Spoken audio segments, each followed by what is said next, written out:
Air Chief Marshal V.R. Chaudhary, retired President of Air Force Association, Admiral D.K. Tripathi, Chief of Naval Staff, Air Chief Marshal A.P. Singh, Chief of Air Staff,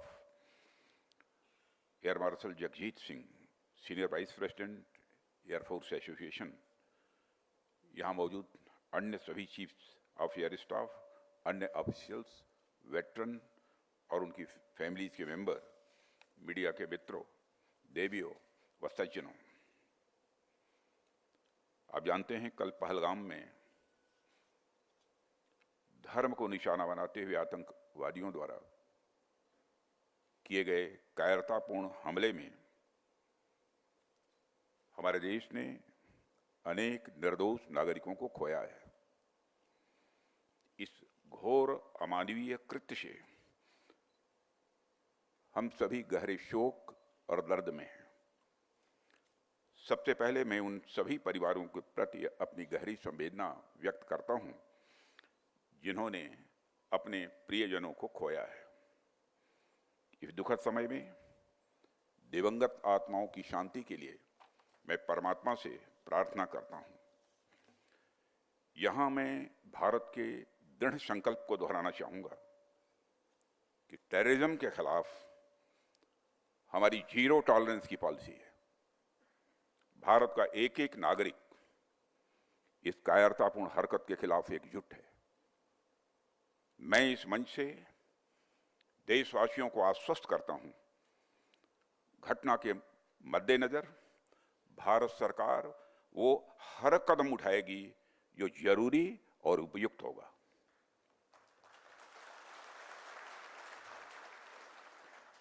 और हम सिर्फ उन लोगों तक नहीं पहुंचेंगे जिन्होंने इस घटना को अंजाम दिया है, हम उन तक भी पहुंचेंगे जिन्होंने पर्दे के पीछे बैठकर हिंदुस्तान की सरजमी पर ऐसी नापाक हरकतों की साजिशें रची हैं। भारत एक इतनी पुरानी सभ्यता और इतना बड़ा देश है जिसको ऐसे किसी भी आतंकी गतिविधियों से किसी भी सूरत में डराया नहीं जा सकता। ऐसी हरकतों का जिम्मेदार और इसके जिम्मेदार लोगों को आने वाले कुछ ही समय में जोरदार तरीके से नजर आएगा। मैं देशवासियों को आश्वस्त करना चाहता हूं।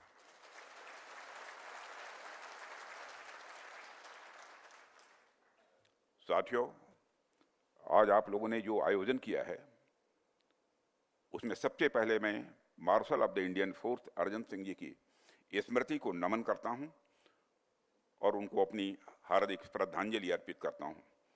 मुझे यह जानकर अच्छा लगा कि आप सभी उनकी स्मृति में यह कार्यक्रम प्रतिवर्ष करते हैं। अपनी बात प्रारंभ करने से पहले मैं भारतीय वायुसेना को उनके अदम्य साहस और पराक्रम के लिए हार्दिक बधाई देता हूं।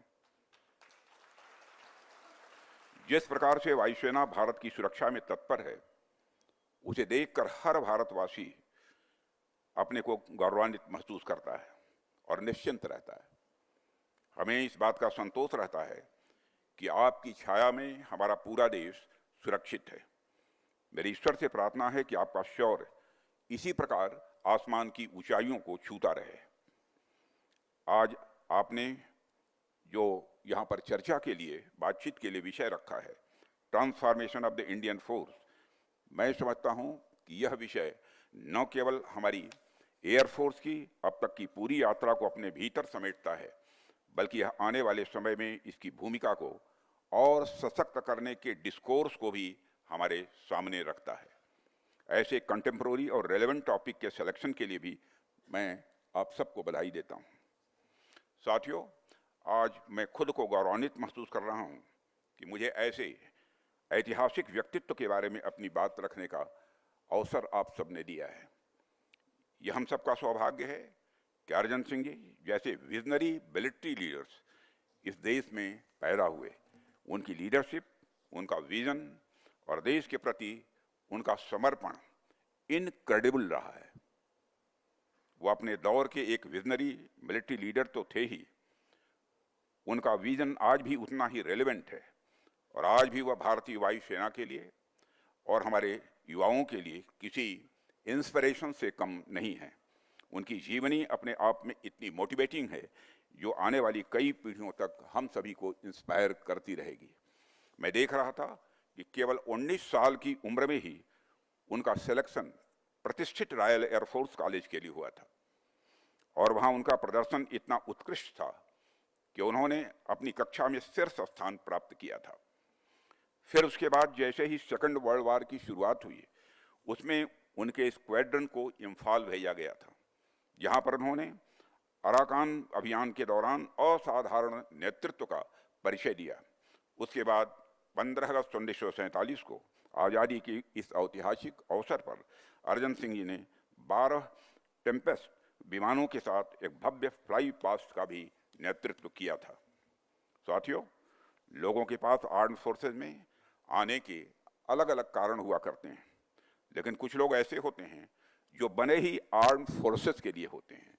अर्जन सिंह जी वैसे ही थे और इसका पता हमें इस बात से भी चलता है कि जब सेकंड वर्ल्ड वॉर की शुरुआत हुई तो उन्होंने खुद ही रिक्वेस्ट किया था कि मुझे मोर्चे पर भेजा जाए, मैं जंग में जाना चाहता हूं। वह समस्याओं से भागने वाले व्यक्ति नहीं थे, वह समस्याओं का डटकर सामना करते थे। शायद यही कारण है कि आज इतिहास में उनका एक विशिष्ट स्थान बना हुआ है। साथियों, इतिहास में ऐसे बहुत कम लोग होते हैं जो इतिहास का हिस्सा भी होते हैं और इतिहास का निर्माण भी करते हैं। अर्जन सिंह जी उनमें से एक थे। 1965 में पाकिस्तान के खिलाफ युद्ध में जो उनकी भूमिका रही है, उससे हम सब अच्छी तरह परिचित हैं। यह उनकी विजनरी लीडरशिप का ही उदाहरण था कि महज 1 घंटे के अंदर इंडियन एयरफोर्स की दुश्मन के खिलाफ काउंटर अटैक उन्होंने प्रारंभ कर दिया। इस महत्वपूर्ण युद्ध में उनकी इनक्रेडिबल लीडरशिप और विशिष्ट सेवा के लिए अर्जन सिंह को भारत के दूसरे सर्वोच्च नागरिक सम्मान पद्म विभूषण से सम्मानित किया गया। बाद में 1966 में चीफ ऑफ एयर स्टाफ से प्रमोट कर उन्हें एयर चीफ मार्शल बनाया गया और अर्जन सिंह जी भारतीय वायुसेना के इतिहास में इस प्रतिष्ठित पद पर प्रमोट होने वाले पहले अफसर बने। साथियों, वैसे तो उनके बारे में जितना कुछ कहा जाए, मैं मानता हूं कि वह कम है। उनके बारे में कई आर्टिकल्स भी लिखे जा सकते हैं, कई किताबें भी लिखी जा सकती हैं, कई इंडिपेंडेंट लेक्चर्स भी किए जा सकते हैं। फिर भी कुछ बहुत सारी बातें छूट जाएंगी, क्योंकि उनका जो व्यक्तित्व था और उनके काम का जो दायरा था वह इतना विस्तृत था कि उसे कुछ शब्दों में बात पाना यह लगभग असंभव है। आज भी भारतीय वायुसेना पर उनकी छाप हमें स्पष्ट रूप से देखने को मिलती है और यह बात भी एक हद तक सही है कि जब भी कोई संस्था सफलता की ओर अपने कदम बढ़ाती है तो उसमें उसके फाउंडिंग फादर्स के विजन का बहुत ही इम्पॉर्टेंट रोल होता है। जो विजन, जो इथोस उन्होंने हमें दिया था, वह आज इंडियन एयरफोर्स के प्रोफेशनलिज्म और परफॉर्मेंस में स्पष्ट रूप से दिखाई देता है। आज यदि हमारी सेना दुनिया की सशक्त वायु सेनाओं में से एक है तो इसके पीछे कहीं न कहीं उनके विजन का एक बहुत महत्वपूर्ण योगदान है। साथियों, जब भी मैं इंडियन फोर्स से जुड़े हुए किसी इवेंट में आता हूं तो स्वाभाविक रूप से मेरे जहन में वायुसेना का इतिहास चलने लगता है।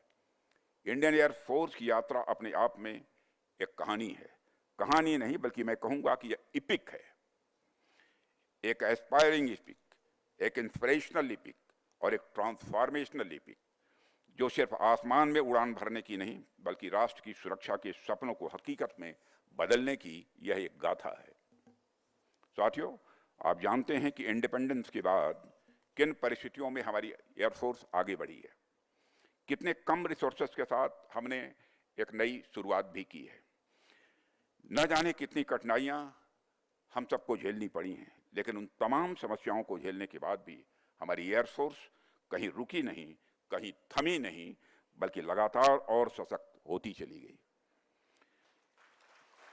इसमें नए नए मजबूत विंग्स जुड़ते गए। 1965 की जंग हो या 1975 की जंग हो, गोवा लिबरेशन ऑपरेशन या फिर 1999 की कारगिल वार हो, ऐसे अनेक मौके आए हैं जहां इंडियन फोर्स एक डिसाइसिव फैक्टर के रूप में उभरी है।